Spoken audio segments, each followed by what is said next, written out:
Hey guys, welcome back to my channel for an all new episode recap of today's Days of Our Lives, August 7th, 2025. So we start off with Tony and Anna, right? So Tony is, asking her what happened to the rest of the port wine, and she said that, she doesn't have any idea what happened to it because she openly drinks, and she doesn't have to hide anything. So, anyways, they start talking about her conversation with Susan. Susan tells her that Stefano might be alive, and she's saying that it's not far-fetched because he has risen from the dead so many times. A lot of the mirrors have come back to life, and in a place like Salem, a lot of people have been, you know resurrected more than once, so it's not far-fetched. But Tony doesn't believe that, Stefano is really alive, because if he was really alive, he wouldn't have let his company go on to his biggest nemesis. He would have done something about it so that it can be preserved for future generations. So they talk about the company, and he's telling Anna that, look, I have a disgruntled employee from Titan Demir that's looking into, any discrepancies in the company, any weakness between the brothers, so that we can take by the company, right? So she's hesitant because she doesn't want to get involved in the business again. And he tells her that it's actually one of her friends, Gabby. So she said, how come Gabby didn't tell me? So he said that he let her swear to him that, she wouldn't tell anybody else. And, anyways, he did say it's a bonus in there for her that she can run her clothing line through Gabby Sheet, because she used to design clothes back in the day, and he knows how much she loves designing clothes, so she's all on board for it, as long as they are not in Salem permanently, right? So Tony said that, he's not giving up his leisurely activities. He's gonna run things from wherever he's in the world, right? But he did promise Gabby the CEO job for her part in it, right? So Johnny's on a recession from his trial, and he's talking to Chanel about it, and he talks about how, his dad grilled her mom, and when she was on the stand, and he did ask her some tough questions, but she handled it really well, and that she in the end said that she totally believed him. And Chanel said, yes, she does really believe you wholeheartedly, right? So she understands that EJ had to do what he had to do. He is a good lawyer, and at the end of the day, she just wants to make sure that he is exonerated from these charges, right? So they talk about how, this trial has been affecting him, and he's worried about whether or not he needs to testify. But again, he wants to talk to the jury, so that the jury can have a better idea of him, that he did not shoot his father, and that he's actually telling the truth. And who better to do that than himself, right? So she has all faith in him that it's going to go well, and that they will be back on track after this all ends. So Xander calls Alex in and talks to him about what's going on with somebody trying to do, I guess, some kind of request into the company, finding out information. So he wants Alex to be in charge of it, and Alex said he's no detective, but he also said that, Alex, you're my right hand man, and who better to find out what's going on than you, right? We need to make sure that we can eliminate whatever is going on, and who is behind this all. So Alex said, yeah, I'm gonna be on it, you can count on me, right? So at some point, Xander's looking at the picture of Sarah and Victoria, and he's, just sad about it. And he gets a call from Gabby. Gabby said they want to meet up for dinner later. So he said, how about no, right? Now, earlier, Gabby did meet up with Steve, and, Steve, she asked him if he was the one behind submitting that request. And he said, oh, word came around fast in the office. So she said, yes, I was right there with Xander when he found out he was a little bit jumpy. So it seems that he doesn't want nothing to come out, that he, some information. So he said, if only we can find out what that information is, but I'm going to keep on digging, right? So she said, yes, I'm going to do the same as well. So Alex did come over with the folder and asked Steve for his help to find out who is this person. I think he said the name is Daniel Lucas, and, he wants to know what is this person's intentions, for going after the company and all of that. So Steve said, even though I'm a private detective, I also need some more information to really dig further. Like, I can't just get it out of thin air. Actually, you need to know like what kind of information might this Daniel Lucas guy be interested in. So he understands, and he said he's sorry he couldn't be of more help, but he understands. So Steve took the opportunity to talk to Alex about some crimes he committed back in his past, and he showed him the phone and he said, "Look, you're dating my daughter. I just had to do some research. I'm a detective and all." And Alex understands. So Alex was forthright with everything, and it was really funny to see the two of them, because the reason why Alex even got in trouble was really ridiculous and funny. He was in college back in the day. He was a part of fraternity, and they were, aiming to get this bird that was 50 years old and worth $10,000, and they got in trouble for it because of how much the bird was worth. And also, Steve said, "I'm not really that focused on the grand theft part about indecent exposure." So he said it was a toga night, and he had on a toga, he had nothing underneath, and that's when they saw him. That's how he got charged. So I had to laugh along with Steve. It was a very funny story. And Steve said, "Thank you for being forthright." And Alex understands, and he said, "Look, your daughter's my favorite person in the world. I will do nothing to hurt her. You have my word." So they shook hands. It was a good scene, right?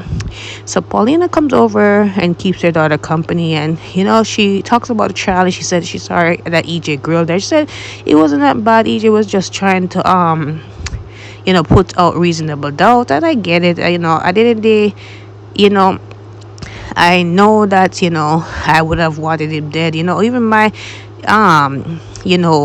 constituents would agree with me on that we would want this guy to be gone. But at the same time, what we have in common is that we want Johnny to be free, and family comes first. And who better to defend him than his own father? So I'm all on board. That's the only thing that we have in common, right?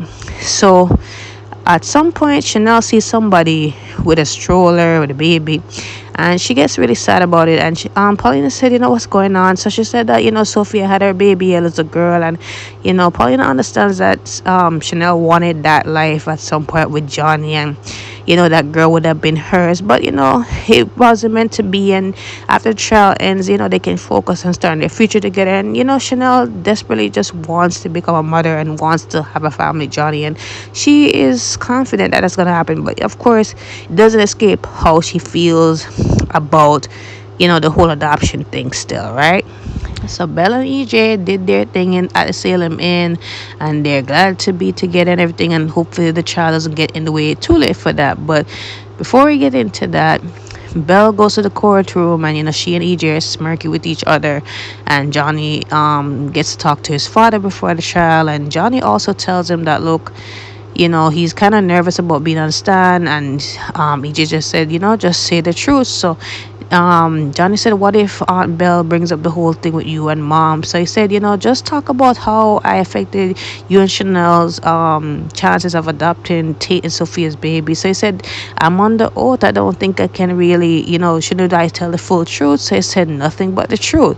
So while they're talking, Belle is in the courtroom with one of the persons from the Attorney General's office, and he was sent there to watch her, because she said Paulina told her what's up. And he said, "I get that the defendant is your nephew." She said, "Look, as much as he's my nephew, I'm gonna be professional about it. I'm not gonna be impartial. At the end of the day, I'm doing my job." So he said, "Okay, I'll be watching," right? Xander and Gabby are having dinner, and she's glad that he could leave work and have dinner with her. She knows how busy he is, and he said, "I really needed this. I didn't have no lunch, so it was perfect timing." So she said that she was at a trial, and she had to testify, and he said, "How did that go?" So she said, "I had to confess on the oath that I did bring a gun to confront EJ on the night of his shooting." So he asked her point blank, like, "Look, did you shoot him?" So she said, "No, I did not." So he said, "You would be doing the world a favor, and I would definitely have more respect for you if you did. So are you sure?" So she said, "I plead the fifth." So they were there, flirting around.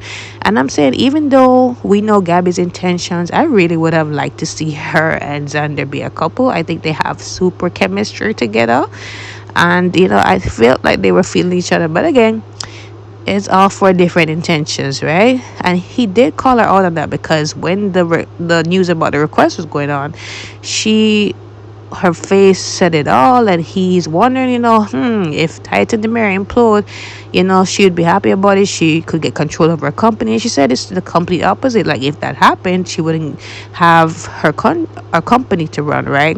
So she does care about the success of the company and all of that. So she asks if she can buy a bottle of wine for them, and the night continues with them just talking over dinner. Now, Johnny is testifying for himself on his behalf, and Belle asks him some questions like, on the night of the shooting, where was he, and did he go to confront his dad with the gun? And he admitted that he did.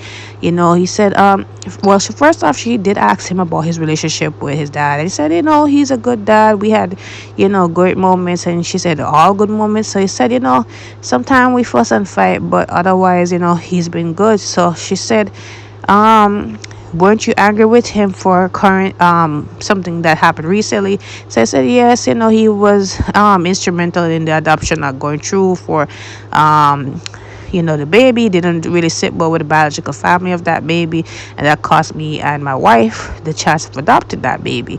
So she asked him about any other reasons why he would be mad at his dad, even if it happened in the past. So EJ was trying to avoid that from happening, but the judge allowed it. So he did mention to the court that, look, his father assaulted his mom way back, and EJ was upset about that, that it was brought out in court, against his wishes. Of course, it judged up feelings for Johnny as well, because Johnny is getting over that with his father. Then to know that he had to relive that in court and say that he was a product of that assault and all of that. So EJ comes up and EJ said that, do you love me? And he said yes. And did you actually shoot me? So he said, no, I did not. So anyways, he brings up the whole thing against Belle and said, what's your relationship with Belle? And he said she's my aunt. So then he brought it further to say, okay, what's my relationship with her? So against Johnny's, hesitance, he did say, she's your girlfriend. So of course the judge is alarmed. Everybody is looking in, including the person from the attorney general's office. So Belle is trying to defend that doesn't have any relevance in the case. So EJ comes out and said, look, it does have every relevance, so I am asking for a mistrial. So I said, that is where EJ is going with this man, because I was tuned in. I was wondering, like, where is he going with this? Oh my gosh, you guys just was intimate at the settlement, and now this is in an uproar. But anyways, guys, that is it for today's episode. Comment below your thoughts on today's episode. Let me know. Don't forget to like, follow, subscribe to my channel. I will see you guys tomorrow.